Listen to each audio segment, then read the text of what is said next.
The Dangers in My Heart is a romance anime filled with surprisingly wholesome moments for how insane its premise is. The anime revolves around our main character Ichikawa, who wants to off his entire class and even carries around a razor so that he is prepared whenever the opportunity arises. Yep, so I guess that's just how anime start nowadays, I guess. I remember back in my days when animes started normally, like in Naruto, where it starts with a giant nine-tailed fox fighting a ninja on top of a giant toad, and the only way they can stop the fox from destroying the village is by sealing it within the body of a newly born baby. See, this is normal. I have seen a lot of anime, so I have become pretty desensitized to a lot of the cringe that happens within anime. But this beginning really caught me off balance. I was actually recommended this anime by a friend, so after the first episode was finished, I immediately called him on Discord and said, "Hey yo, is this you?" No. You have to wait, okay?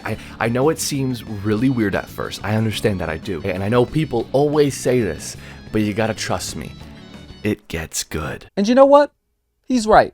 It gets very good. This beginning portion where the main character is obsessed with offing his entire class is actually a way for him to hide his true feelings even from himself. It's something that he uses to justify the reason why he pays so close attention to everyone else around him, especially the main love interest of the show, Yamada. Ichikawa is a quirky kid. He is a very shy individual, but also really cares about the people around him. Now, this isn't immediately noticeable in the first episode, but stay with me, Jeffrey. He is a really entertaining character because he is very awkward and fumbles his sentences constantly, but he is also very socially aware. Since he is so shy and doesn't speak out loud super often, you get to spend a decent amount of time within Ichikawa's head. And in Ichikawa's head, his sentences and thoughts are very well put together, and this is where you can see that he actually has great social awareness. Even within the first episode, he can tell that one of his classmates, Hara, had been called into the library by another classmate named Kenzaki in order for him to confess his feelings to her. He can tell what is going on almost immediately, unlike Yamada, where it takes her 3 years to finally figure out that she should probably leave so that they can be alone. But while he is very well put together in his own head, he can never really quite figure out how to convey his thoughts and feelings out loud, which has probably led to some pretty horrible social interactions, which might not seem like that much on the surface,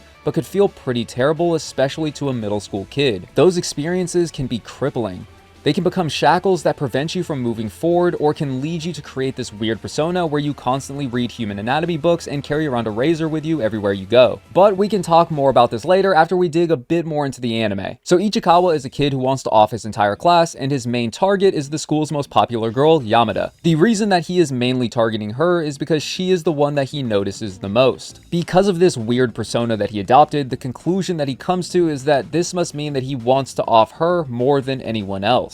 Yeah, there's no other possible, way more explainable reason why you would be paying more attention to her than anybody else, right? Yamada is a pretty goofy character, and she makes a lot of mistakes simply by trying to exist. Since Ichikawa is always paying such close attention to her, he starts trying to help her out whenever he sees that things are going wrong for her. Not only when she messes up, but even when she is being hounded by a guy that goes to their school. He keeps trying really hard to get her number, which, take a hint, my guy, she's not into you. And when she tries to leave, he instead grabs her arm to prevent her from leaving and says, "No, seriously, give me your number." Like, does that actually work for you? Did you just expect her to drop her drawers and say, "Damn, I love a man who's persistent"? So our hero Ichikawa throws his bike past them to distract the guy and get everyone else's attention. When Yamada asks what happened, he says that he hit the gas when he meant to hit the brake. Yamada starts laughing hysterically because I think that she realizes the real reason why he tossed his bike. This starts the development of a pretty adorable relationship between the two of them, and through this relationship, they start to grow as individuals. They start going out of their comfort zones, they start wanting to be better people, not just for their own sake, but for each other's, and they end up becoming better people than they were. Things like this are what I love most about slice of life anime. They tend to focus a lot on the inner struggles that a lot of people face. Stuttering your every word, being too afraid to say what you really mean, not being able to articulate your thoughts properly. These are all caused by mental barriers that we put up due to problems we have within ourselves. And watching characters finally overcome those mental barriers is an absolute joy to watch. At the beginning of this anime, Ichikawa definitely has some problems, let's be real. But the further the anime progresses, the more that he improves. And the reason for his improvement is because of his relationship with Yamada. You start to realize that Ichikawa is just a kid who wants to be accepted. But he is so afraid of rejection that he has convinced himself that he doesn't even want to seek out acceptance. That is why he has this weird persona at the beginning of the anime. He plays this character because now he knows that he is weird, and who would want to talk to a weirdo?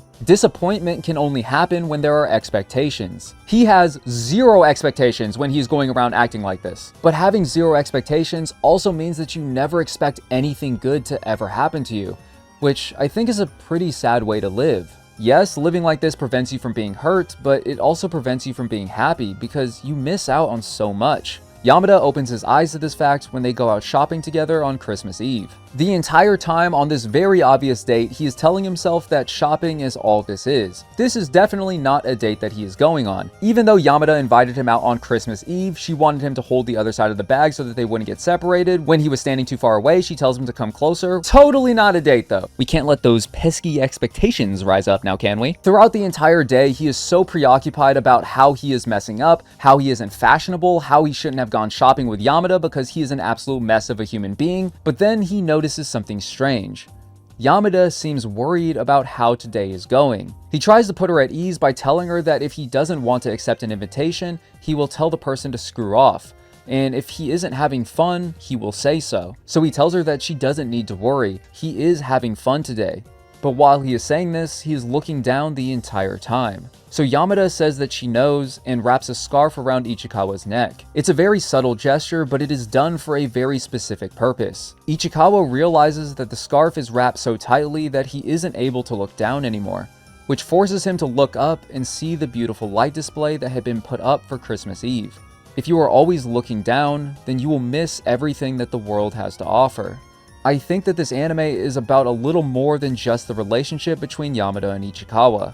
It's an anime about a boy learning how to open up and how to love himself. In a lot of romance anime, you are sitting there wondering why two characters won't just get it over with and start dating already. But in this one, it makes sense. Even if it's super obvious that Yamada is in love with Ichikawa, how can he accept that someone could love him when he doesn't even love himself? That is the main thing that is preventing them from getting together. It is Ichikawa's own personal issues. He is constantly getting in his own way, and he never gives himself any credit for anything. And there's actually a great example of this in episode 12. Spoiler alert, by the way, so you can skip to here if you want, or you can just be bad and watch it anyways. Look at you just breaking the rules. Ichikawa and Yamada have just got back to school after Christmas break. As he's walking with Yamada, he realizes that he's never looked forward to going to school before. He would actually skip school a lot, and he always lied to get out of group activities. But now he actually looks forward to going to school, and the reason for that is Yamada. But instead of Yamada saying something generic like, "You're welcome," she instead tells him, "Hey, if you're gonna thank anybody, then you should thank yourself." Because if he wasn't the one who continued to come to school, then he would have never been able to talk to Yamada. As she says this, his books fall out of his bag. He takes a look at the books about human anatomy and the minds of murderers that he used to read in class all of the time. These books were his armor. They were the reason why people wouldn't talk to him. They were the reason that people thought he was so strange. His persona in these books were the things that prevented him from ever having any expectations. But right now in this moment, he realizes something. I want to be seen. It's a simple sentence, but I think that's all we really want. We just want to be seen. We want to be accepted for who we really are. In this moment, Ichikawa feels accepted. Yamada has noticed and validated his efforts. Ichikawa realizes that he has problems, and he is actively working towards fixing them. In this moment, Yamata lets him know that he was the cause for his life improving. He enjoys school more now because of his own efforts. It is a beautiful scene, and I love this anime. It's really good. You should totally watch it. It is an anime about learning to love yourself. And I'm gonna keep it a stack. Learning to love yourself is a very difficult thing to do. You know what they say, you are your own worst critic. The reason that Ichikawa hasn't asked out Yamada yet is because he is scared. But it's okay to be scared because that means that you actually want it. He is scared because he's afraid that things won't work out. This same scenario happens to a lot of people.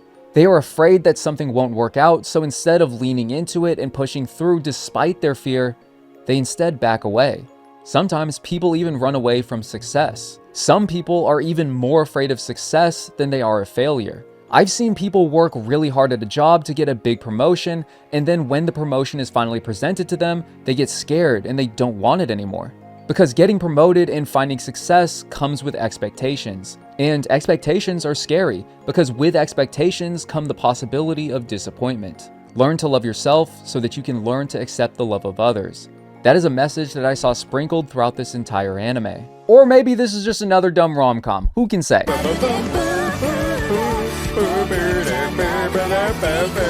I've been watching the second season of this anime, and I think that it's even better than the first, so I really hope that the manga gets fully adapted. But thank you very much for watching the entire video if you did, and just remember, you don't have to believe in yourself. Believe in me. Believe in the me that believes in you, and I'll see you in the next video.